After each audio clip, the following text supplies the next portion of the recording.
So, but speaking about that, that brings me to something else that I think a lot of people would get a kick out of to hear, like how we prepare. What's the secret? What's your secret? I listen without the guitar in hand at all. I just listen to the track like a guy driving in his car. I am driving in my car. No guitar, no amp. I just want to hear it how they wanted the public to perceive it. Yeah. Because every song kind of has a vibe to it. You may love it, you may hate it, but it has its own character, you know? So I just listen to all the songs without notation or pencils or guitars or anything, just to get a sense for what's happening. You know? I mean, the way I listen to music, it's either mostly piano, keyboard based, that's the driver of the song, or it's guitar based, one or the other. And so then my brain kind of like makes a flag, like, okay, this song is guitar driven. The rhythm parts are guitar, the leads are guitar, the intro's guitar. It's acoustic or electric or whatever. I'm on the spot, so I'm making that list in my head. Which ones am I on the hook for, and which ones can I coast through because the piano master is banging on the keys and I'm kind of irrelevant. So that's my prep process. And then when I hear the tunes that are flagged, then I work on the hard ones where guitar is exposed. Focus on the stuff that is going to put the spotlight on you in the show. So that's the most important thing to get it awesome. Play it in your sleep. The rest of it, well, somebody else can stress about, you know. That's a sax. That's great. So you figure out sort of what the bulk of the work is for you. Right. You just gotta concentrate on that. Right. Like, how do you have a thing or a list of things that you say, okay, I'm gonna have to play this 10 times or 20 times or whatever? No, I just play it till I can play the whole song. Play it till you without screwing it up. Okay.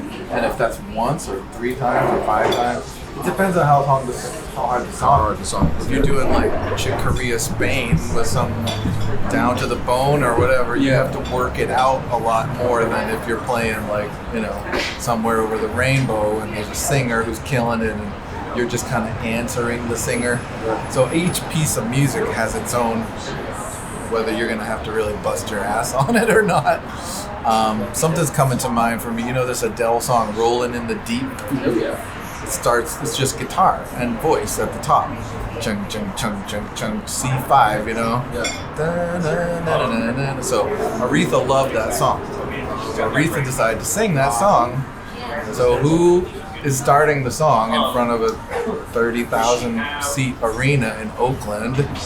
Me and my Strat, right? So I'm like, okay, this, I don't want to screw it up. And so it has this weird thing in the beginning where the measures are a little funky, you know what I mean? There's one phrase is 4 bars and another phrase is 8 bars of almost the same part. Mm-hmm. And so then the flag in my head is there's a danger that I'm going to screw up the rhythm of this presentation unless I get it really memorized. And so then you're like, well, it should be so simple, right? It's like, no, not in front of that many people, totally naked, only you. Yeah. So those are the kind of things that you have to study and practice. Exactly. Pay attention to the spaces between the notes and everything else. Because somebody who's paying you a lot of money is expecting you to be kind of like the bedrock of the song. Yeah. She's a great singer, and she's paying me to make the rest of the song happen. And if I don't do that right, it all goes to hell. And she'll take money out of your pocket after the show. If she doesn't like, that's what she did. She'd give you $100 bills or whatever, and then if she didn't like what you did, she'd give you less. And if she liked what you did or some solo you did was burning, she'll give you more. Oh, that's awesome. Just watch out for the nights you did less. How much less? Yeah. Like a couple $100. Yeah. So if the gig paid like $1,500 or $2,000, she might give you $1,300 or, you know. So it's those kind of things. It's like a little bit of slap in the face, but like, what are you gonna do? Lose your temper at Aretha Franklin? Like, really? Yeah. You know? How dare you? Well, that's how you feel inside, but you know. That's amazing. It's amazing that you got to do that. Really. you know, joy. you're playing. You know, when I hear you play some of those things, you have a way of moving through changes that's extremely smooth and extremely soulful. I just love it. Yeah. So you did that gig for a long time, right? It was 10 years. Yeah, that's wow. That's killer. Nice. I still tell you, sometimes I want to sit down with you and learn about you too. So, Jamie, how about for you? As far as like the learning curve and what you do, or The process is similar to Matt's, and that I'll just try and listen through everything first and just kind of catch the vibe of the songs, and then also maybe be listening out for songs that have more specific parts versus parts that are a little bit more interpreted, if that makes sense. It's like, maybe if it's more of a keyboard driven song with like some volume swells in the back, and you can, that's a little less of a definite part, or if it's something that's an actual, very rhythmically specific guitar part, then I'll sort of make a mental note of, okay, this song I need to go back and maybe I'll do this one first, and let me learn this one next, because there's some stuff going on in there. And the other tunes, it's more just kind of listening through and playing through them and trying to just like get the roadmap in my brain. I try not to use charts on gigs. It doesn't always happen, but ideally I don't like using charts on gigs, so it's like, I don't like doing that either. Yeah. But sometimes you have to. If it's too quick and you don't have the time to. Yeah, if it's someone like, I have a gig in 2 days and I got 15 songs. I tend not to do a lot of those types of gigs anymore anyways. I'll just say no, because that's another one of my pet peeves now. It's like, I would do a lot of these sort of like singer-songwriter things. And this is stuff that applies to, we're not talking about like Steve Vai doesn't have to go through this. Yeah. Mike Landau generally doesn't have to go through this, or Tim, like superstar guitar players. We're talking about guys that are jobbers, the guys that are putting on like their jobbing toga. He has to learn some shit. He has to learn some stuff, but it's generally not, going to be that type of environment where it's like, just some random person's calling him up, Yeah. And when they do, he's going to refer it to like one of us, But so this isn't like, these are just like working guitar player problems. Yeah. But like now if I get a call for, it's like, okay, I'm going to have to learn these 15 songs to do a gig with this artist in 4 days. Right. I'm going to make $50. I'm going to put in 24 or more hours learning all this stuff. And I'm never going to hear from him again. So now it's like, no, I'm going to pass. But in the past when I would do them, it was generally like that. I would just try to listen through everything, pick out the songs that had specific parts, learn those, just try and really internalize roadmaps and parts. And, if there was a rehearsal, I used to hate rehearsals. Now I love rehearsals. I don't love them, but it's like I would rather. It's like, can we rehearse a couple of times, maybe? Because I just feel like I'm gonna be able to deliver a better product if I really am comfortable with the band and I'm comfortable with the artist, especially with someone that I don't really know. Yeah, you get used to the surroundings too that way. Yeah. If I'm playing with people that I played with a million times, like when I go to play at the Baked Potato, I'm playing with my friends that I've played with for years. So you're more comfortable. And then it's like, there's like no pressure, and I'm still going to have to go out and sit in my car for 10 minutes before we start playing, but at least there's not that kind of like, oh my God, I want to, everything has to be perfect, and just when you're playing with your friends and people that you have a musical rapport with, you're at least a little more relaxed because you know what everyone. You know what you and I played together. When we played together in Griffin Labs. People would send the tunes maybe 2 days before or something. So let's try this tune. We just get together and rehearsal and figure it out. Yeah. And then the show happens. Yeah, and it was great. It was always great. And that's always fun, Same thing with when we played in my band for, some of the tunes that I had. I didn't have that many tunes that were that hard, but there were some that required a little listening and harmonies and things we'd work out. And they can benefit from like, hey, you play this and I'll play this, and they'll lock up and it'll be bitching and everyone will love it. Totally. Totally. So. Well, I definitely think that listening is the biggest thing. It's like, for me, I think exactly like what you're saying, what you're both saying.